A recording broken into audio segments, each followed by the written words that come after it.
Welcome back. Yesterday, President Trump announced his pick for Supreme Court Justice. Brett Kavanaugh, a federal appeals court judge, will fill the seat once held by former Justice Anthony Kennedy. To talk more about this, we have with us our political expert, Lee Bynes. Welcome, Good Lee. To be back. Good to be back.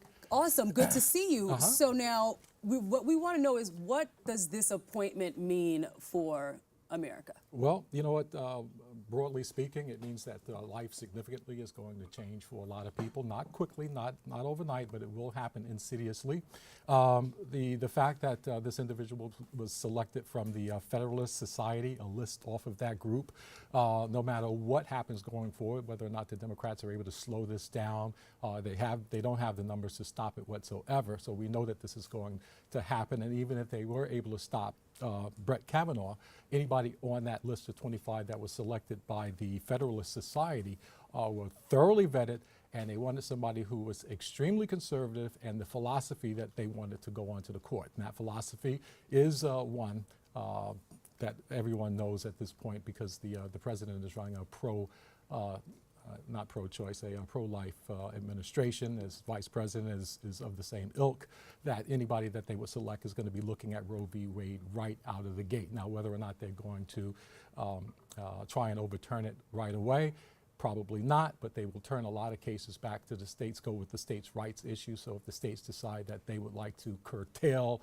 access to abortion or a woman's right to choose, they may have a free hand in doing so. But it's not just Roe v. Wade. We're also talking about people who have enjoyed some progress in the LGBTQ community, women's rights, minority rights. If you happen to be someone that belongs to a labor union in the private sector, you will probably be affected too, because this particular judge has had opinions and made decisions that weren't necessarily positive for those particular groups. Moving forward, though, one of the other issues that a lot of people were worried about was that, specifically with this particular Judge Kavanaugh, is that he has written opinions in the past where he indicated that he was very, very much against a president being held accountable or being indicted for criminal or civil offenses while he is sitting in office. He's firmly in the camp that the president needs the freedom to be able to handle the nation's business without being hampered by issues that he's being hampered with right now through the Mueller investigation. Now, some could say that this selection was a bit of a get-out-of-jail card for Donald Trump. I saw some commentators saying that he was maybe the tamer of the options on the short list. Well, absolutely, and okay. But again, I'd like to emphasize the point that no matter how short or long that list was, you were going to get what you got. And but the reason why this particular person is because he has very, very strong feelings about executive authority and executive privilege. And if the president is able to establish a case that he has executive privilege and he cannot be indicted or subpoenaed, and which if Mueller goes ahead and does this and the president refuses, then we're talking about that constitutional crisis that everyone has been worried about moving forward if this should happen.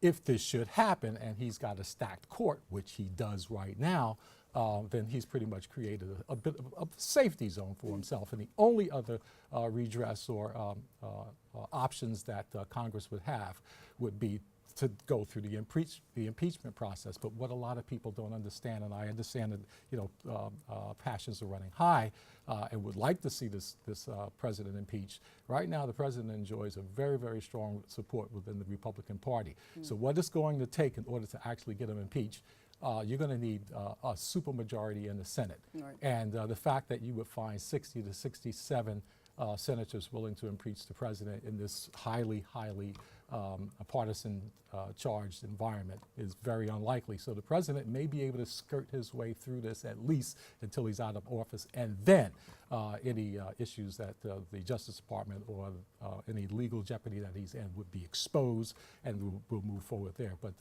yeah, this pick, the reason why he picked this particular guy is because this guy had this particular position, and that's why the list was so short. And with the little bit of time we have left, I want to go back to Roe v. Wade real quick. Certainly. Is that a possibility that could be overturned?